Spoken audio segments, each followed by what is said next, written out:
Hello friends, welcome to my channel. আজ অনেকদিন পরে ব্লগ করছি। অ্যাকচুয়ালি একটু ব্যস্ত থাকার কারণে ব্লগ করা হয় না, প্লাস আমার ফোন যেটা ছিল সেটা পুরো ড্যামেজ হয়ে যায়। নতুন ফোনে একটু অ্যাডজাস্ট হতে টাইম লাগে, তো আজকে অনেকদিন পরে ভাবলাম একটু ব্লগ করি। আর তোমরা দেখতে পাচ্ছ যেটা জানি না, এদিকে আমি একটা ট্রলি নিয়ে বসেছি আর এদিকে রয়েছে কিছু জামা কাপড়। ট্রলি আর জামা কাপড় নিয়ে যখন বসেছি, নিশ্চয়ই কোথাও ঘুরতে যাবো, তাই জন্য প্যাকিং করার জন্যই বসেছি এই টাইমটায়। তো সেটা একটু পরে আসি, কোথায় যাচ্ছি আর অল। অনেকদিন বাদে ব্লগ করতে পেরে নিজের খুব ভালো লাগছে। অ্যাকচুয়ালি কোনো টপিক পাই না, আর রেগুলার ওই সানডে ব্লগের মধ্যে না নিজের কাজে এতটা ব্যস্ত হয়ে গেছি, প্লাস আমার ছেলেটাও খুব দুষ্ট হয়ে গেছে। ওকে সামলাবো, নিজের কাজ করবো না, প্লাস ফোনটা ধরবো। ফোনটা ধরা হয়তো হয়ে যাবে, বাট এডিটিংটা নিয়ে বসা, কারণ ও সেই রাত 12টার সময় কি 12টার পরে ঘুমায়, তারপরে হয়তো আমার বুঝতে হবে, তাছাড়া আমার সময় নেই। তো এই করে আর করা হয়ে উঠছিল না। তো ভাবলাম যখন কোথাও ঘুরতেই যাচ্ছি, তো চলো হেঁটে একটা ব্লগ করি, একটা টপিক হয়তো ভালো। তো কথাটা বলতে বলতে একটু কাজটাও সেরে নিয়ে গেলে, আমার ছেলে এখন নিচে গেছে, আমার কাছে ওখানে যাবে, ওখানে খেলবে, ওখানে একটু প্যাকিংটা সেরে নিয়ে গেলে। আমার প্যাকিং করা হয় না, ও থাকলে এগুলো গোছাতেও দেবে না, ট্রলিটাকে নিয়ে গাড়ি গাড়ি করে খেলতে খেলতে সব বন্ধ করে দিল। তো এগুলো একটু গুছিয়ে নিই।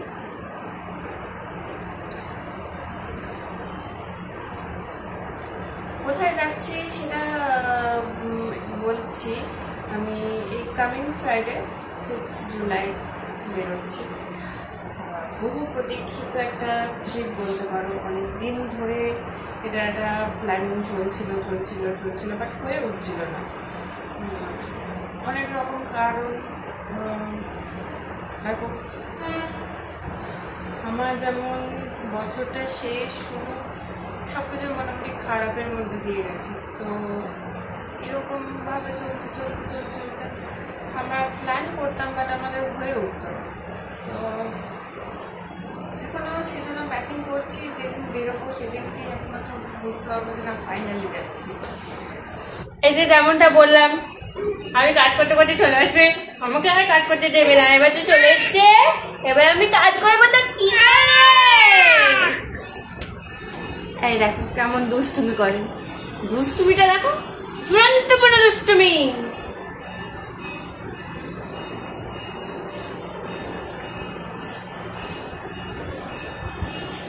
সো ফাইনালি সব কিছু সামলে নিয়ে আমি প্যাকিংটা কমপ্লিট করতে পেরেছি। অ্যান্ড কাজ কিছু বাকি আছে, যেমন ডেলি ইউজের কিছু জিনিসপত্র, ছেলের কিছু জিনিসপত্র, এগুলো হয়ে যাবে আজকে রাতে কমপ্লিট করে নেবো। আর কালকে ফাইনালি আমরা বেরোচ্ছি সকালবেলা 8টার সময় এখান থেকে বেরোবো। কোথায় যাচ্ছি সেটা বলে দেবো না, বলবো না, ভাবছি বলবো, আর একটু ওয়েট করি। ফাইনালি হাওড়া থেকে ট্রেনে চেপে শান্তিনিকেতন চলে যাবে। বোলপুর স্টেশনে নেমে সোজা পৌঁছে গেলাম চৈতালি দ্য ভিলাতে। আগামী 2 দিন এটাই আমাদের ডেস্টিনেশন, এটাই আমাদের ঘর বাড়ি সব কিছু। দূর থেকে দেখলে মনটা ভরে যায়। দেখো কি সুন্দর সাজানো, গাছপালা, আর আর্কিটেকচারটা এত সুন্দর যে কি বলবো। পুল এরিয়াও আছে, পুলের জলটা একদম ক্লিন, মানে ওরা এরকমভাবে মেনটেন করে, আমি এত সুন্দর ক্লিন কখনো দেখিনি। তার পাশে রয়েছে বাউল ঘর, মানে বাউল গান হয়, দেখাবো বলে। অনেক ধরনের নয়নতারা গাছ আছে, দেখলাম ভালো লাগে। এখানে 6 রকমের রুম আছে, আর বাড়ি থেকে যে দূরে আছি সেটা মনেই হবে না। সেটা খাওয়া দাওয়া বলো, প্লাস ওনাদের আতিথেয়তা, যে কেয়ারটেকাররা আছে, মানে এত ভালো আমি সত্যি আদর আপ্যায়ন কোথাও পাইনি, ভালো লেগেছে। দুপুরে লাঞ্চে ভেজ থালির সাথে শুধু একটা চিকেন কারি নিয়েছিলাম। লাঞ্চের পর একটু রেস্টের পর বৃষ্টি চলে এলো, বৃষ্টিও শুরু হয়ে গেছে। এখানে কিছু চাষবাস করে ওরা। এটা আমাদের রুম থেকে ভিউ ছিল, দেখো লাল শাক হয়েছে কি সুন্দর। শালুক ফুলের জলটার মধ্যে দেখো আবার মাছও আছে, মাছগুলোকে খেতে দিয়েছে, ওরা খাবার খেতে এসেছে।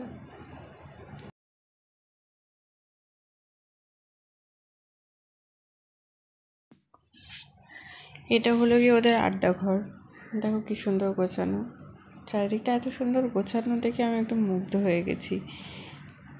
তার মাঝখানে রয়েছে একটা সুন্দর দোলনা। আপাতত এখানে আমার ব্যাগ আর ফোনটা রয়েছে।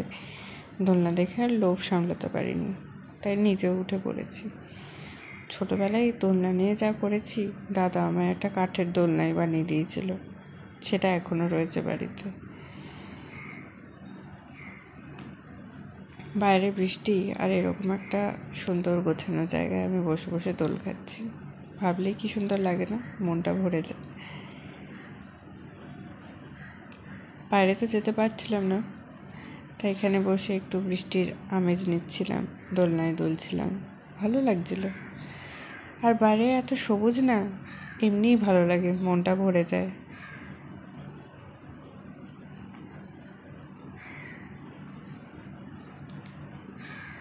শহর থেকে দূরে বেশ ভালোই লাগে। আর এই যে এখানে কিছু বইও সাজানো রয়েছে, চাইলে পড়তেই পারতাম, কিন্তু সেই সুযোগ আর ছিল না। আর এই দেখো দুই প্যাঁচা, ডুগি তবলাও আছে, কেউ গান গাইতে চাইলে সেটাও হয়ে যাবে। আর এই হচ্ছে আমার ছেলের দুই বন্ধু, দুষ্টুমি করছিল তাই ঝুলিয়ে দিয়েছি। কি সুন্দর দেখো সাজানো, ভালো লাগছে না? নেক্সট ডে সকালবেলায় ব্রেকফাস্ট খেতে বসেছি, লুচি, আলুর তরকারি আর মিষ্টি। আর একজন খাচ্ছে দেখো, মন ভরে খাচ্ছে। তারপর বেরিয়ে পড়েছিলাম বিশ্বভারতীর উদ্দেশ্যে। এখন ক্যাম্পাসের ভেতরে তো ঢুকতে দেয় না, তাই মিউজিয়ামটা ঘুরে এখন এই উত্তরায়ণের সামনে বাবা উত্তরায়ণে ঢুকিনি, ছেলে মিউজিয়ামটাই ভালো করে দেখতে দেয়নি, তাই উত্তরায়ণের ভেতরে আর যাইনি। বিশ্বভারতীর থেকে সোজা চলে এসেছিলাম সুরুল রাজবাড়িতে, যেখানে আমি এর আগে কোনোদিন যাইনি। ফটো তোলার ইচ্ছে ছিল, কিন্তু সেই বাসনা আর পূর্ণ হয়নি। নিজের মনোবাসনা পূর্ণ না হলেও কিন্তু বাপ ছেলের মনোবাসনা পূর্ণ করেছি। দেখো একজন একতারা বাজাচ্ছে আর একজন আনন্দ করছে। বাবা এদিকে আয় তো। ছেলে আমার ঘুরতে গিয়ে সারাক্ষণ এই করেছে, ওর দুবার করে, তাহলে আরো বেশি হলে ভালো হয়, এই ঘাসের জমিতে দৌড়ে বেড়াবে। কি যে আনন্দ পেয়েছে কি আর বলবো। সারাক্ষণ ওর পেছনে ছোটাছুটি করতে করতে নিজেরা কোনো ফটো তোলা হয়েছে, যাতে বাবা তুলে দিয়েছে। তাছাড়া আমাকে দেখতে পাবে না ভিডিওতে কোথাও, কারণ আমি একবারও আসিনি, আর ছেলে সামলাবো নাই করবো। আমার কিছু ফটো আছে, সেগুলো না হয় ব্লগে দেখো।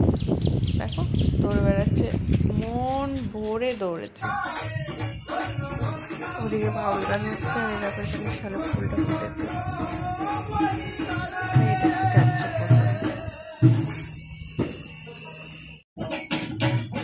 শনিবার সন্ধ্যাবেলা বাউল গান শুনতে বেশ ভালোই লাগছে। বাউল গান ভালো লাগে, হঠাৎ করে আমাদের বলেছিল, মানে আমি জানতাম না, অমিত জানতো, কিন্তু হঠাৎ করে কানে আসাতে ভালোই লাগলো। পুলের পাশে বসে বাউল গানের আমেজ নিচ্ছিল।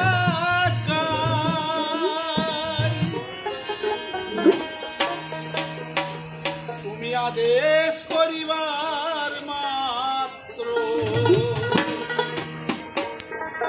যাবো চলিয়া,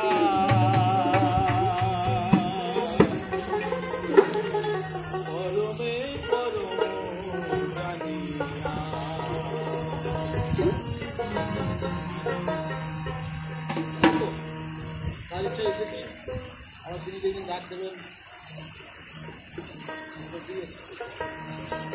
বলছে পরমে পরম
বাউল গান আর আমার কিছু ফটোগ্রাফ দিয়ে আজকে ভিডিওটা শেষ করছি।